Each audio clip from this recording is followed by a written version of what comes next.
கனவு பல காத்தல் கண்ணீர் துளிவர உள்வுறுத்துதல் இவை அனைத்தும் நீங்களும் தொழில்களோ ஒளிவளரும் தமிழ்வாணி அடியனேற்கு இவை தந்து உதவுவாய்.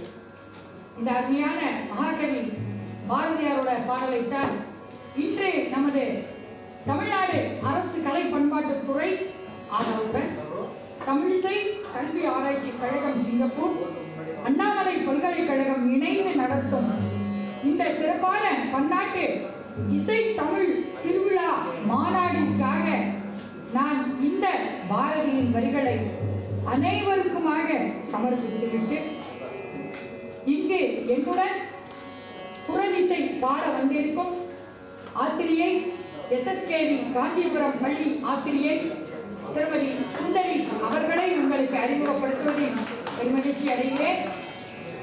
நம்மூரை சேர்ந்த அண்ணாமலை பல்கலைக்கழகத்தில் மேலாள் மாணவரும் இந்நாள் வித்வானும் ஆகிய திரு மணிகண்ட தீட்சிதர் அவர்களை உங்களுக்கு அறிமுகப்படுத்துவதில் பெருமகிழ்ச்சி அடைகிறேன். இதில் எனக்கு என்ன ஒரு பெருமை என்று கேட்டால், நானும் அண்ணாமலை பல்கலைக்கழகத்தில் MA பொது நிர்வாக மாணவி என்பதில் எனக்கு இங்கு வந்து உங்கள் முன்னால் நான் பேசுவதில் நான் பெருமகிழ்ச்சி அடைகிறேன் என்று கூறிக்கொண்டு, மகாகவி பாரதி இசை தமிழுக்காக அவர் பாடியது நமக்கெல்லாம் நன்றாக தெரியும். ஏனென்றால் நேற்றைய நிகழ்ச்சி தமிழ் மூவருக்காக மிகச் சிறப்பாக எடுத்துரைக்கப்பட்டு அந்த ஓவியமும் வரையப்பட்டு பரிசு வழங்கப்பட்டது. அந்த தமிழ் மூவர்கள் பாடிய பாடல்களை விட மகாகவி பாடியது அதிகம். 3000-4000 பாடல்கள் மகாகவி நமக்காக பாடியிருக்கிறார்.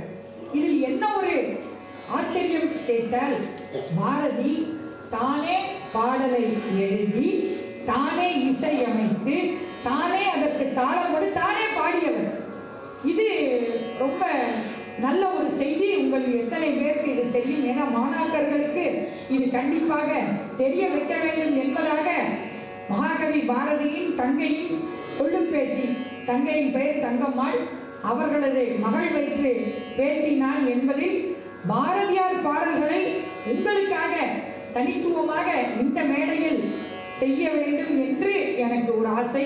அதற்கு மிகச் சிறப்பாக உறுதுணை புரிந்த அண்ணாமலை பல்கலைக்கழகத்திற்கும் சிங்கப்பூர் திரு புருஷோத்தமன் ஐயா அவர்களுக்கும் டாக்டர் கிரீஷ்குமார் அவர்களுக்கும் டாக்டர் அவர்களது துணைவியார் டாக்டர் சிவகௌரி கிரீஷ்குமார் அவர்களுக்கும் இசைத்துறை தலைவர் ஐயா டாக்டர் சுதர்ஷன் அவர்களுக்கும் இங்கு இருக்கும் நமது முதுபாணர் ஐயா தக்கேசி ஐயா குடும்பத்தாருக்கும் நமது RK சுந்தர் ஐயா அவர்களுக்கும் மற்றும் பேராசிரியர் பெருமகளுக்கும் அழகழகாக வண்ண வண்ண உரையில் இங்கு அழகாக காட்சியளிக்கும் எனது மாணவ கண்மணிகளுக்கும் சிறப்பான ஒரு வணக்கத்தை சொல்லி மகாகவி பாரதியை பற்றின இந்த உரைக்காக உங்களுக்கு மிகச் சிறப்பான நன்றி வணக்கம். முதல் இசை, நாம இன்றைக்கு இசை திருவிழா தான் கொண்டாடுறோம் இல்லையா? இசை எங்கிருந்து வந்தது? இசைன்னா நாதம்னு நமக்கு தெரியும். நாதம் எப்படி முதலில் வந்தது?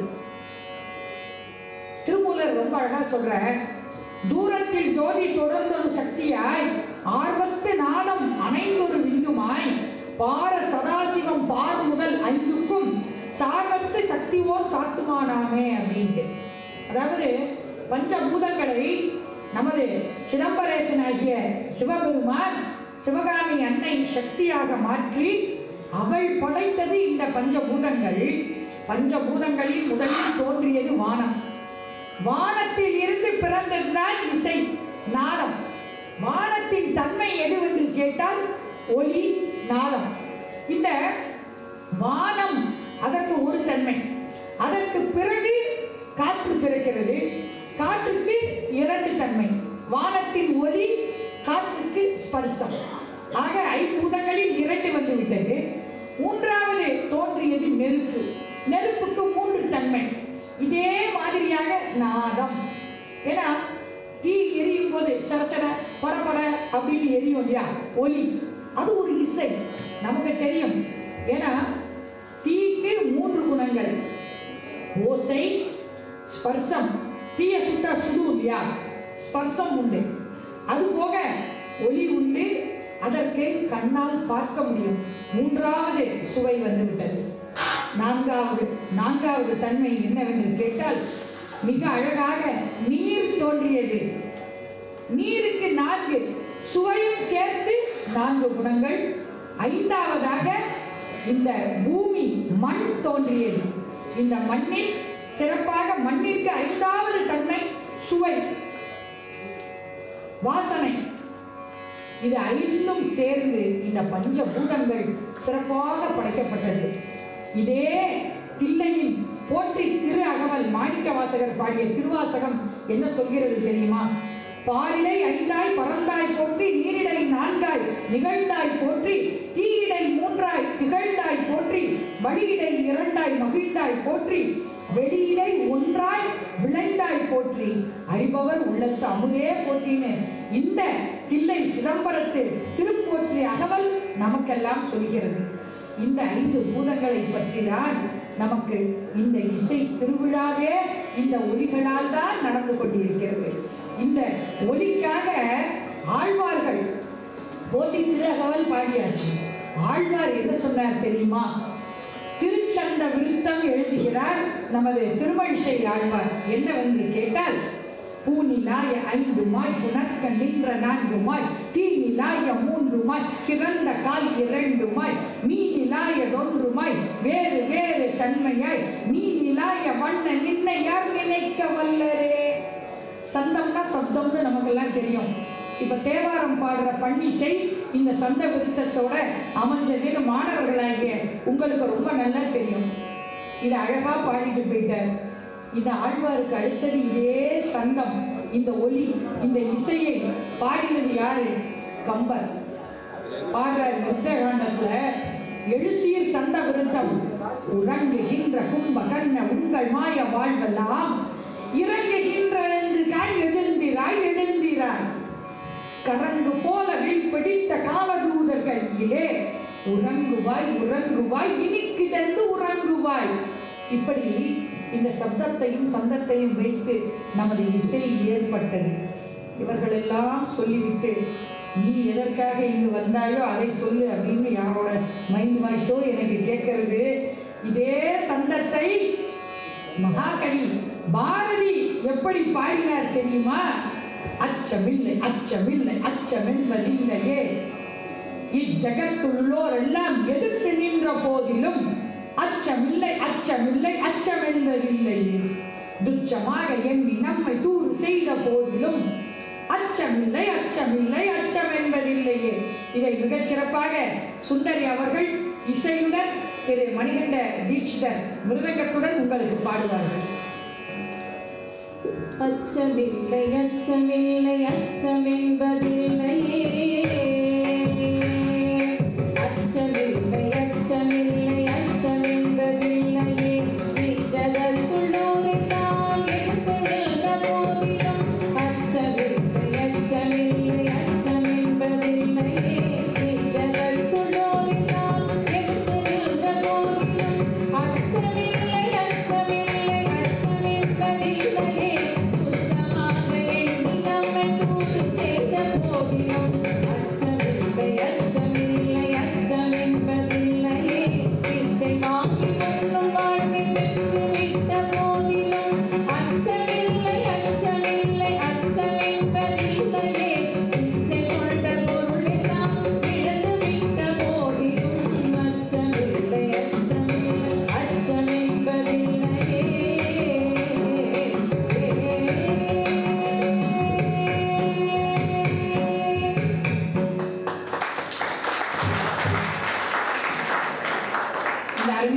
சந்த பாடலுடன் ஆரம்பிச்சோம் இல்லையா?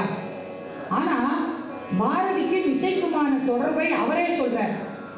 எடுத்த உடனே அவர் என்ன தெரியுமா? புதுச்சேரியிலே மணக்குள விநாயகரை நினைத்து பாடல் பாடுகிறார்.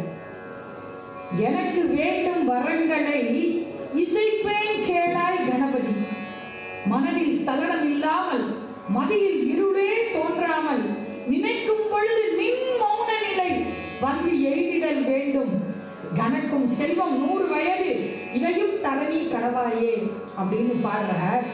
எப்படின்னா, ரொம்ப நம்ம வேதங்கள் வேதங்கள் எப்படி இசையுடன் நம்மை பாட வைக்கிறது அப்படின்னு நமக்கெல்லாம் தெரியும். ருத்ரம் சமகம் எல்லாம் இங்கே எல்லாருக்கும் தெரிஞ்சிருக்கும். வேதம் நமக்கு என்ன சொல்றது? எனக்கு வேண்டும் வரங்களைன்னு பாரதி பாடினார் இல்லையா? அது எப்படி நாம வேதத்துல என்ன கேட்கிறோம்? சமகம் நமக்கு என்ன சொல்றது? சஞ்சமே மயச்சமே பிரியச்சமே அனுகாமச்சமே காமச்சமே. இது இசையுடன் நாம எனக்கு அது வேண்டும் இது வேண்டும் அப்படின்னு பகவான் சிவன் கிட்டக்க வேண்டுறோம் இல்லையா? இதே வேதத்தை தமிழாக்கம் நாம தமிழிசைக்காக பாடுபடுறோம். அப்ப பாரதி என்ன கேட்கிறார்? எனக்கு வேண்டும் வரங்களை இசைப்பேன் கேளாய் கணபதி. வேதங்கள் மாதிரியாக அந்த வித்தைகளை எல்லாம் எனக்கு கொடு, கணக்கும் செல்வம் கொடு, 100 வயது கொடு. இதையெல்லாம் எதற்கு?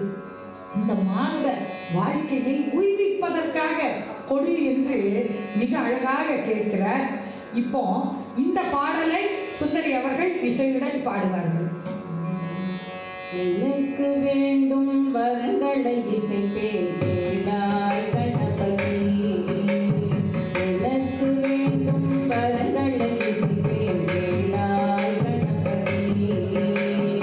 மனதில் சலனம் இல்லாமல் மத்தியில் இருளே தோன்றாமல். மனதில் சலனம் இல்லாமல் மத்தியில் இருளே தோன்றாமல். நினைத்த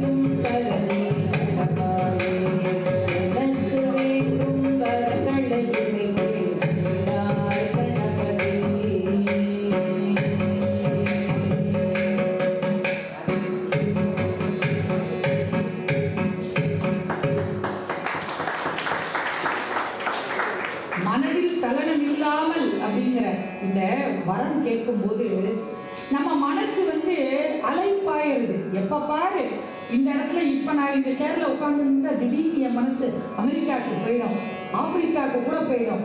ஏன்னா மனம் நிலை இல்லாதது. இந்த மனம் சலனம் இல்லாமல் இருப்பதற்கு எனக்கு வரத்தை கொடு. அந்த விநாயக பெருமானை அழகாக வேண்டுகிறார். மனம் சலனம் இல்லாமல் இருக்கணும், மதியில் இருளே தோன்றாமல் இருக்கணும்னா நாம் நம்மை நேர்மையானவர்களாக உண்மையானவர்களாக இருந்து கொள்ள வேண்டும். அதாவது நாம் இசையுடன் பாடுகிறோம் என்பதை விட அந்த இசையை தமிழிசையில் பாடுகிறோம். அந்த தமிழில் உள்ள அந்த வார்த்தைகளின் பொருளை உணர்ந்து நாம் பாடினோம் என்றால் நம்மால் மிகச் சிறப்பாக இந்த இசை விழாவை சிறப்பாக நிறைவேற்ற முடியும். அழகான அருள் இல்லாருக்கு அவ்வுலகம் இல்லை, பொருள் இல்லாருக்கு இவ்வுலகம் இல்லைன்னு நாம சொல்லுவோம் இல்லையா? அந்த மாதிரி இந்த உலகத்தின் பட்டறிவு மொத்த முடிவு அதுதானே. ஆக இந்த பொருள் கணக்கும்படி வேண்டும். எதற்கு வேண்டும்? கணக்கும் செல்வம் 100 வயது வேண்டும்னு கேட்கிறார். எதுக்கு கேட்கிறார் தெரியுமா? பேசா பொருளை பேச நான் துணிந்தேன், கேட்கா வரத்தை கேட்க நான் துணிந்தேன். இம்மண்மையில் உள்ள மக்கள், மரங்கள், பறவைகள், புல் பூண்டு மிருகங்கள் யாவும் என் வினையால் இருப்பை தீர்ந்தே அன்புடன் இணங்கி வாழ்ந்திடவே செய்தல் வேண்டும் தேவதேவாங்க.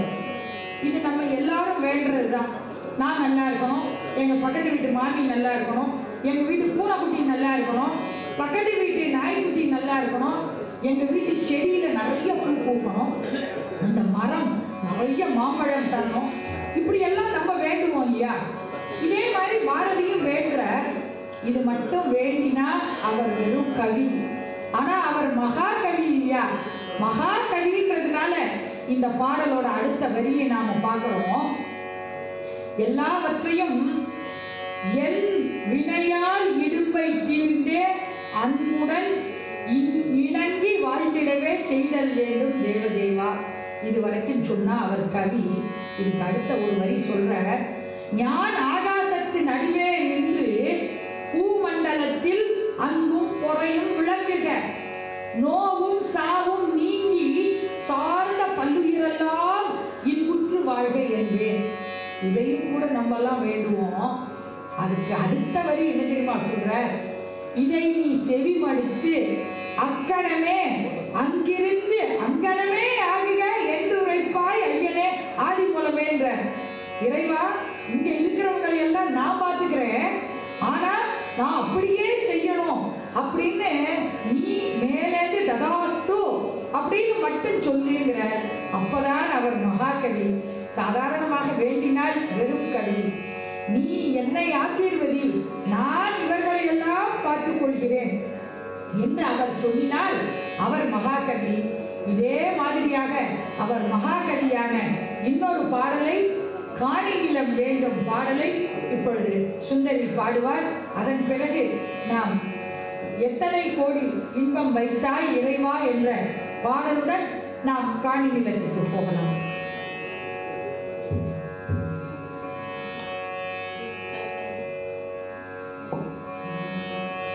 எத்தனை கோடி இன்பம் வைத்தாய், எத்தனை கோடி இன்பம் வைத்தாய் எங்கள் இறைவா, இறைவா, இறைவா.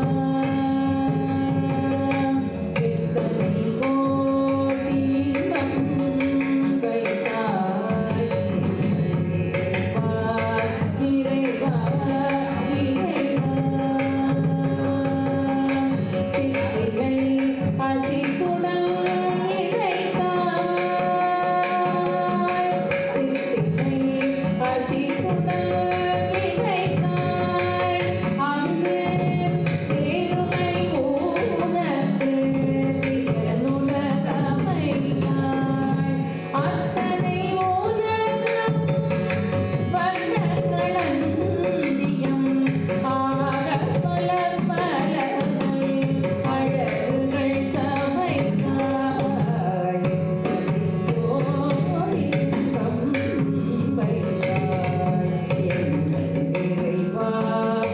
இறைவா, இறைவா.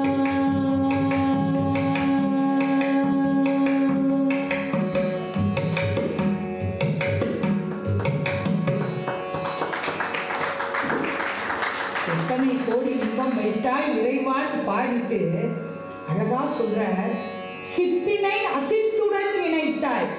சித்தினா என்னது நமக்கு தெரியும், மாயை. மாயமாக எதையாவது ஒருத்தர் வர வச்சா, இவர் சித்தி வேலை பண்றாருப்பா அப்படின்னு நாம சொல்லுவோம். அந்த சித்தினை மாயம் அல்லாத அசித்துனா என்ன? ஆண்டவன்.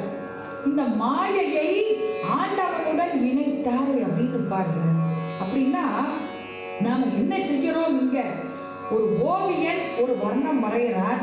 அந்த வர்ணத்தை எல்லாம் கொண்டு வந்து இங்கு இந்த உலகமும் வண்ண களஞ்சியமாய் பல பல நல்ல அழகுகள் சமைத்தாயும் பாடுற. அழகுகளை சமைக்க முடியுமா அப்படின்னு நமக்கு ஒரு கேள்வி வரும். புதியதாக பாரதி தான் இந்த மாதிரி வித்தியாசமான செய்திகளை, வரங்களை நமக்கு தந்தவர் மகாகவி. அதோட பக்தியை பற்றியும் முக்தியை பற்றியும் நமக்கு கோடிட்டு காட்டுறார். இசையினாலே பக்தி தான் நமக்கெல்லாம் தெரியும் இல்லையா? இசையினாலே பக்தியினாலே பாடிய நாயன்மார்களும் ஆழ்வார்களும் ஆண்டவனை அடைந்தது நமக்கெல்லாம் நன்றாக தெரியும். இப்படி இந்த பக்தியும் முக்தியும் சேர்ந்து முக்தி நிலை நாம் அடைஞ்சிட்டோம் அப்படின்னா, உயிர் உள்ளதும் இல்லாததும், பிறப்பும் இறப்பும், உணவும் கழிவும், இறைவனும் இயற்கையும் எல்லாமே ஒன்றுதான் என்கிறார் பாரதி. இதே போல் பக்தியும் பரவசமும் இணைந்த மற்றொரு பாடலை இப்பொழுது சுந்தரி பாடுவார். காணி நிலம் வேண்டும் பராசக்தி, காணி நிலம் வேண்டும், காணி நிலம் வேண்டும் பராசக்தி, காணி நிலம் வேண்டும். தூண்டிலழகியதாய் நகாடங்கள் துயில நிலத்தினதாய், தூண்டிலழகியதாய் நகாடங்கள் துயில நிலத்தினதாய்.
மனம் மகிழ்ந்திடவே தங்காயிடம் தென்றல் வர வேணும்.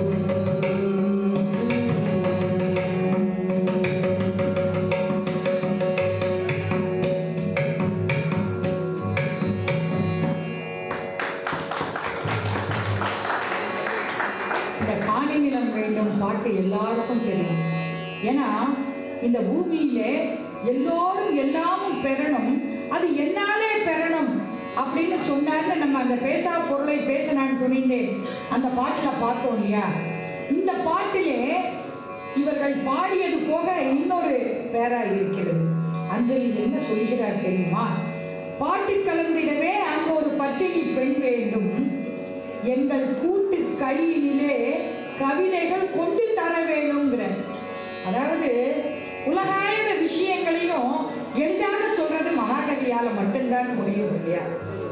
பாட்டு கலந்திடவே அங்க ஒரு பட்டினி பெண் வேண்டும், எங்கள் கூட்டு கையிலே கவிதைகள் கொண்டு தர வேண்டும். இதெல்லாம் பரவாயில்லை. இது எப்படி தெரியுமா?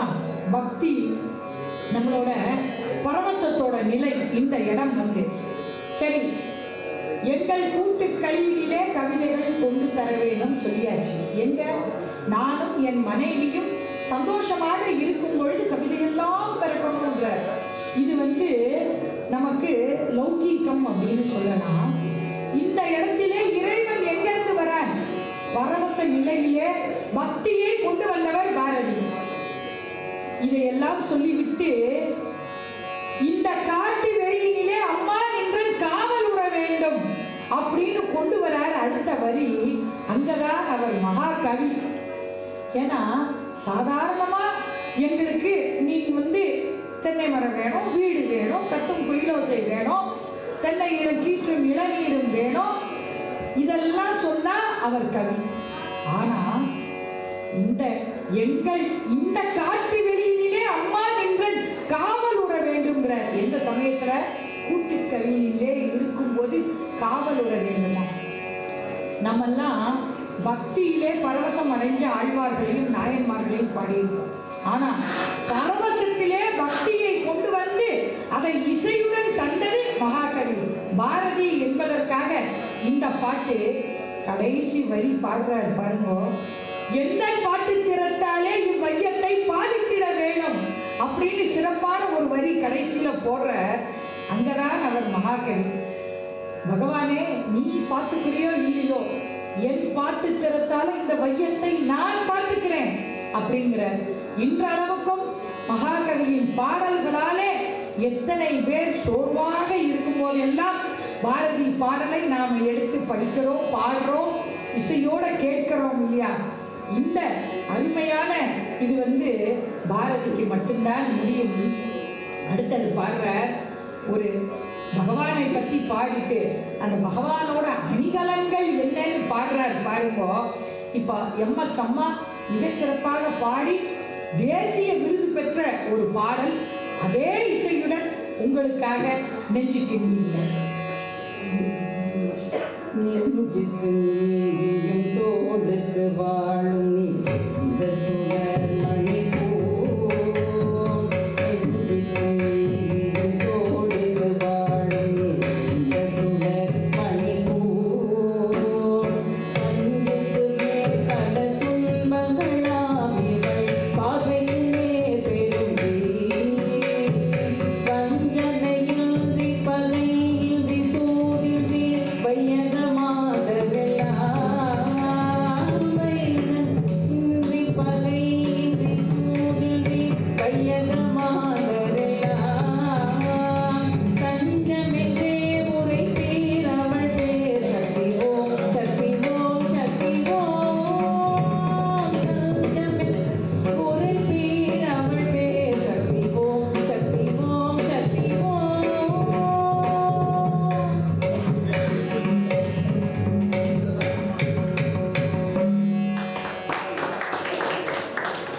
ஆங்கிலேயர்களை எதிர்க்க அவ்வளவு துணிவு வேண்டும்னு பாடுறார் இந்த பாடல்ல. நெஞ்சுக்கு நீதியும் தோளுக்கு வாழும் நிறைந்த சுடர்மணி பூன். யாருக்கு? அம்பிகைக்கு அணிகலன். என்னன்னா நெஞ்சுக்கு நீதியா. அம்பாளே நேர்மையாக நமக்கு நீதி வழங்கினால் மட்டும்தான் இந்த ஆங்கிலேயர்களை எல்லாம் இந்த நாட்டை விட்டு விரட்ட முடியும் அப்படின்னு நெஞ்சுக்கு நீதியும். சரி, நீதி வேணும்னா பகையை விரட்டணும். பகையை விரட்ட என்ன வேணும்? அம்பாளுக்கு அணிகளை நின்னுது தோளுக்கு வாழ். தோளுக்கு வாழும் நிறைந்த சுடர்மணி பூம். பஞ்சுக்கு நேர் பல துன்பங்களாம் இவள் பார்வைக்கு நேர் பெரும் தீ. பஞ்சுக்கு நேர நம்ம தீய வச்சோம்னா எப்படி படபடான்னு எரிஞ்சு சாம்பலா போகுமோ, அம்மா உன் கண்ணு முன்னாடி இந்த ஆங்கிலேயர்கள் செய்யற கொடுமைன்ற தீய கொண்டு பஞ்ச கொண்டு நான் வைக்கிறேன், அத்தனையும் நீ எரித்து அழித்து விடு அப்படின்னு மிகச்சிறப்பாக இந்த சொல்ற. ஒரு மனிதன் தன்னோட வாழ்க்கையில எப்படி நீதியை நெஞ்சில் கொண்டு தோளில் வாழ் கொண்டு என்னன்னா வீரத்தை கொண்டு வாழ வேண்டும். நீ நேர்மையாக உண்மையாக சத்திய சந்தனாக வாழ வேண்டும்ன்றதை பாரதி நமக்கெல்லாம் இந்த வரிகள் மூலமா எடுத்து சொல்ற. அடுத்தது, பாரதிய கடலூர்ல சிறையில போட்டதெல்லாம் நமக்கெல்லாம் நன்றாக தெரியும். கடலூர் சிறையில போட்ட பிறகு அவர் விடுதலையாகி கடையத்துக்கு வர. கடையத்துல வந்தா நமக்கெல்லாம் தெரியும், மார்கழி மாதம்னா திருப்பாவை திருவோம்பாவை திருப்பள்ளி எழுச்சியெல்லாம் நம்ம எல்லாம் பாடுவோம். அத்தனையும் இசையுடன் நாம பாடுவோம், நமக்கெல்லாம் நன்றாக தெரியும். அதே மாதிரி ஒரு பஜனை தினமும் நடந்துட்டு இருக்கு. பாரதியார் வீட்டு வாசல்லையே தான் ராமசுவாமி கோயில் இருக்கு கடையத்துல. அங்க இருக்கும்போது அவர் தினமும் அந்த பஜனையோட கூட போவார். அன்னைக்கெல்லாம் அதுக்கு பேர் உஞ்சவிருத்தின்னு நாம சொல்லுவோம். தோல்ல தம்புராவை மாட்டிட்டு ஒருத்தர் பாட்டு பாடிட்டே போவார். அவர் நாம இடுற அன்னத்தை கொண்டு வந்துதான், அவர் அரிசியை கொண்டு வந்துதான் சமைத்து அவருடைய ஜீவனமே நடக்கும். இந்த மாதிரியாக ஒரு பிராமணர் தினம் தினம் பாட்டு பாடின்னு வருவார். அந்த சமயத்திலே பாரதியும் கூடவே போவார். ஒரு நாள் அந்த பாகவதற்கு குரல் சரியில்லை, அவர் வரல. எல்லாருக்கும் பாரதி நன்றாக பாடல் எழுதுவார் தெரியும் அந்த ஊர்ல கடையத்துக்காரருக்கு. உடனே என்ன சொல்ற, பாரதி இன்னைக்கு அவர் வரல, இந்த பிராமணருக்கு பதிலா நீங்க பாடிருங்கோ அப்படின்னு ஊர்க்கார எல்லாம் பாரதியை கேட்டுக்கிறார். அன்னைக்கு அந்த விடிய கால நேரத்திலே அந்த நல்ல சுத்தி பசுமையான அந்த மரங்கள் வெளியிலே, மரத்து மேல விடிஞ்ச உடனே நம்ம என்ன சத்தம் கேட்போம்? காக்கா சத்தம் தான் கேட்போம் இல்லையா? அந்த காக்கையின் சத்தத்தை கேட்ட உடனே அவருக்கு மனதில் தோன்றிய பாடல்தான் காக்கை சிறகிலே நந்தலாலா. அதை இசையுடன் இப்பொழுது சுந்தரி பாடுவார். பின்னர் நாம் விளக்கத்தை பார்ப்போம். காக்கை சிறகிலே நந்தலாலா, காக்கை சிறகிலே நந்தலாலா, உங்கள் கரிய நிலம் போடுதையே நந்தலாலா,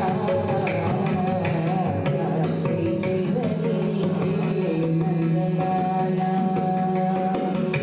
பார்க்கும் மரங்களெல்லாம் நந்தலாலா, பார்க்கும் மரங்களெல்லாம்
எதுக்காக? காக்கை சிறகிலே நந்தலாலா நின்றன் கரிய நிறம் தோன்றுடையே அப்படின்னு பாடினார்னு நமக்கெல்லாம் ஒரு கேள்வி வரும் இல்லையா? ஏன் காக்கையை போய் உருவகம் படுத்தணும்? குயிலை பற்றி ஏற்கனவே குயில் பாட்டு எவ்வளவோ பாடியிருக்க, ஏன் குயிலை சொல்லலை? குயிலை விட காக்காயோட நிறம் இன்னும் கொஞ்சம் டார்க்கு கருப்பு இல்லையா? நல்ல திக்கா இருக்கும், அடர்த்தியான கருப்பு நிறம் காக்கை. எத்தி திரியும் அந்த காக்கை அதற்கு இறக்கப்பட வேண்டுமடி பாப்பா அப்படின்னு இதே காக்கையை பற்றி இன்னொரு பாடல் ஓடி விளையாடு பாப்பா பாடலையும் பாரதி பாடியிருக்கிறார். அப்போ இரக்கமுள்ள இடத்தில் தான் இறைவன் இருப்பான். அதனால அந்த காக்கையோட சிறகிலே கூட இறைவா நான் உன்னை பார்க்கிறேன் இறைவா அப்படின்னு அந்த கரிய நிற திருமாலை அவர் அழகாக அந்த கிருஷ்ணரை பார்க்கிறார். அடுத்து பாடுறார் பாருங்க. சாதாரணமா காக்கைன்றது ஒரு அழகில்லாத ஒரு பறவை, நமக்கெல்லாம் நல்லா தெரியும். ஆனால் அகப்பார்வைக்கு அதுவும் ஆண்டவனை காட்டும் ஒரு கண்ணாடியாக நமக்கு விளங்குகிறது அப்படின்ற அர்த்தத்துல பாரதி பாடுறார். எந்த ஏகத்திலே நிலைக்கும் சிதம்பர ரகசியம். நாம் சிதம்பரத்தில் இருக்கோம். இந்த சிதம்பர ரகசியம் என்பதே ஒரு இருட்டு தான். அந்த இருட்டான இடத்தில் தான் இறைவன் இருக்கிறான். அந்த இறைவனின் இருட்டானது எங்க எனக்கு தெரியறதுன்னா காக்கையோட சிறகிலே தெரிகிறது. அதனால காக்கை சிறகிலே நந்தலாலா அப்படின்னு பாருங்க. அதாவது கரிய நிறம் அப்படின்றது நிர்குண பிரம்மம். நிர்குணம்னா உருவம் இல்லாதது.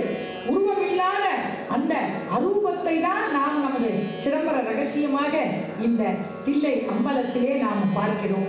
அந்த நிர்குண சுரூபத்தை கரிய நிறம் என்று சொல்கிறார். பச்சை நிறம் பார்க்கும் இடங்கள் எல்லாம் மரங்கள் எல்லாம் நந்தலாலா நின்றன் பச்சை நிறம் ஏன் சொல்றார் அப்படின்னு சொன்னா, பச்சைன்னா நமக்கு பார்த்தோம்னா அப்படி ப்ளூமியா இருக்கு அப்படின்னு ஒரு நாள் பார்த்தா நம்ம சொல்லுவோம். பசுமையை பார்த்தாலே நமக்குள் உற்சாகம் வந்துவிடும். அது இறைவன், இது மனிதன். பச்சை நிறம் தோன்றுதையே நந்தலாலான்னா உன்னுடைய உருவம் தோன்றுகிறது எனக்கு. பச்சை வண்ணத்துடன், வண்ணமில்லாதது என்னது? இருட்டு. வண்ணத்துடன் தோன்றுவது என்னது? உருவம். ஆக நிர்குணமாக காக்கையை சொல்லிவிட்டு சர்க்குணமாக உருவம் உள்ளதாக இறைவனை நந்தலாலாவை பார்க்கும் இடத்திலெல்லாம் நந்தலாலா நின்றன் பச்சை நிறம் தோன்றுதையே நந்தலாலான்னு இப்படி ஒரு விளக்கமாக இந்த காக்கை சிறகிலே பாடலை மிகச்சிறப்பாக பாரதி பாடுறார். அடுத்து பாடுறார் மிகச்சிறப்பாக ஒரு பாடல் காவடி சிந்து. பாரதியாரின் காவடி சிந்து உங்களுக்காக சுந்தரி பாடுவார். விண்ணினையொத்த பூர்வம் வளைத்தனை வேலவா வடி வேலவா. விண்ணினையொத்த பூர்வம் வளைத்தனை வேலவா வடி வேலவா. அங்கோதெற்கு நோருந்தி கோடி கோடியானது வேலவா வடி வேலவா. சொல்லினை தேனில் குழை தூரை பாட்டிரு வள்ளியை கூற வள்ளியை தந்து கொத்தி மரமென திண்ணனை தென்மலை காட்டிலே காட்டிலே. கல்லினை ஒத்த வலிய மலர் கொண்ட பாதனம் பாதனம் சிங்கள் கண்ணீரண்டாயிரம் காக்கை சீரை வேலவா வடி வேலவா. கல்லினை காட்டில் வெண்முட்டை படித்திடும் வள்ளினை கூற வள்ளியை கொடு பார்த்தன கோலம் தரித்து குலரம் கொண்ட வேலவா வடி வேலவா. வேலவா வடி வேலவா. வேலவா வடி வேலவா. வேலவா வடி வேலவா வடி வேலவா.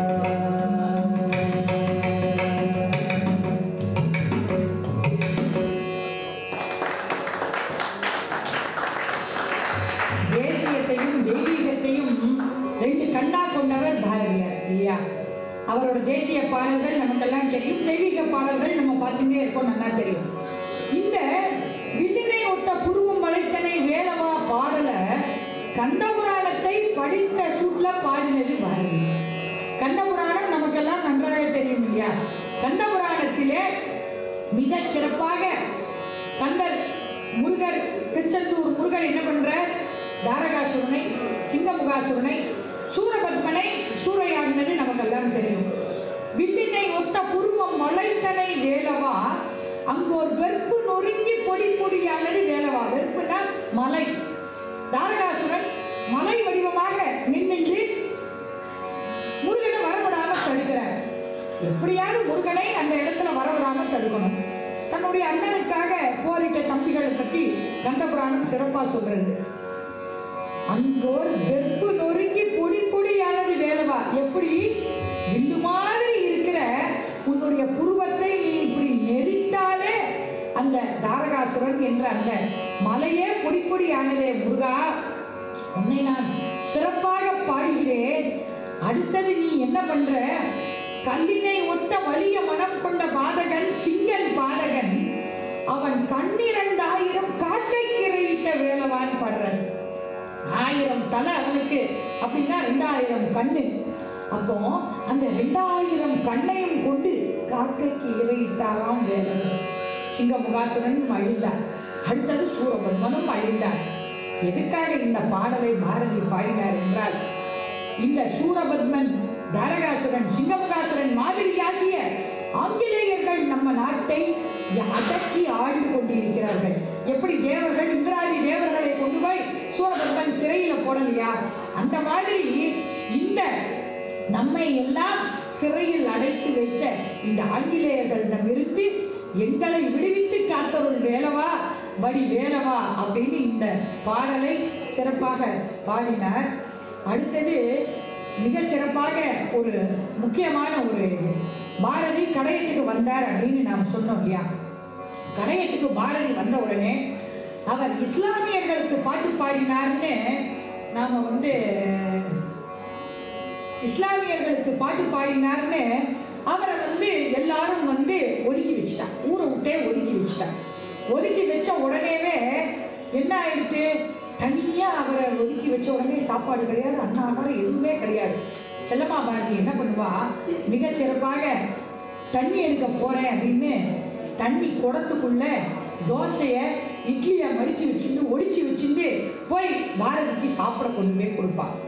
அப்படி கொண்டு போய் கொடுக்கும்போது சாயந்தர வேலை வாசல் தெளிச்சு கோலம் போட்டு விளக்கேற்றின்னு இருக்கா. அந்த காலத்தில் சாயந்தரமும் விளக்கேற்றுவா. இன்னைக்கு நமக்கு அப்பார்ட்மெண்ட்ஸில் குடியிருக்கோம், ஒரு ஸ்டிக்கரை ஒட்டிட்டு கோலம் போட கூட நேரம் இல்லை நமக்கெல்லாம். ஆனால் அன்னைக்கு சாயந்தரமும் வாசல் தெளிச்சு கோலம் போட்டு விளக்கேற்றுற வழக்கம் இருந்துட்டு இருந்தது. அந்த மாதிரி பண்ணும் பொழுது செல்லம்மாவின் அழகை பார்த்து ஒரு காதல் பாட்டு பாடுற மிகச்சிறப்பாக பாரதி. இதையே என்னுடைய நிறைவான பாடலாக நான் எடுத்துக்கொள்கிறேன். எப்படின்னு கேட்டீங்கன்னா, பாரதியார் கொஞ்சம் கருப்பா ஒல்லியா கெச்சலான உருவம். ஆனால் செல்லம்மா பாரதி நல்ல சிவப்பா அழகா சேர்ந்த உருவம் மாதிரி இருப்பா, நல்ல அழகா இருப்பா. அப்போ மனைவியை பாரதி எவ்வளவு நேசித்தார்ன்றத இந்த பாடல் மிகச்சிறப்பாக எடுத்து சொல்றது. அந்த பாடல் தான் காற்று வெளியிடை கண்ணம்மா நின்றன் காதலை எண்ணி கழிக்கிறேன். சுந்தரி பாடுவது. காற்று வெளியிடை கண்ணம்மா கண்ணம்மா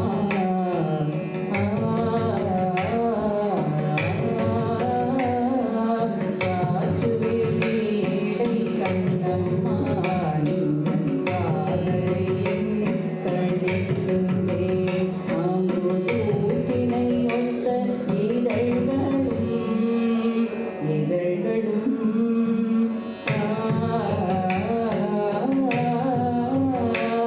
அமுதூக்கினை ஒத்த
அப்படின்னு மிகச்சிறப்பாக பாரதி பாடினார்.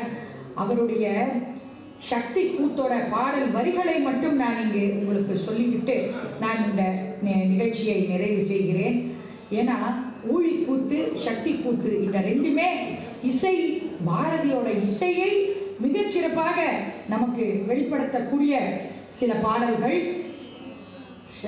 சக்தி கூட்டல என்ன பாடுறார் அப்படின்னு கேட்டா, தக தக தக தகவென்றாடுமோ சிவசக்தி சக்தி சக்தி என்று பாடுமோ இப்படின்னு பாடுற. இதே ஊழி கூத்துல என்ன பண்றாருன்னா, வெடிபடு மண்ட திடிபட தாளம் போட, வெறும் வெளியில் ரத்த களியோடு பூதம் பாட, பாட்டின் அடிபடு பொருளுடன் அடிமணி மொழியில் கூட, களி தாடும் காளி சாமுண்டி கங்காளி, அன்னை அன்னை ஆடும் கூத்தை நாடச் செய்தாள் என்னை அப்படின்னு மிகச்சிறப்பாக இசைக்கு தொண்டு செய்தவர், தமிழ் இசைக்கு தொண்டு செய்தவர் பாரதி. அவரது வம்சாவளியில் வந்து அண்ணாமலை பல்கலைக்கழகத்தில் ஒரு மாணவியாகவும் இருந்து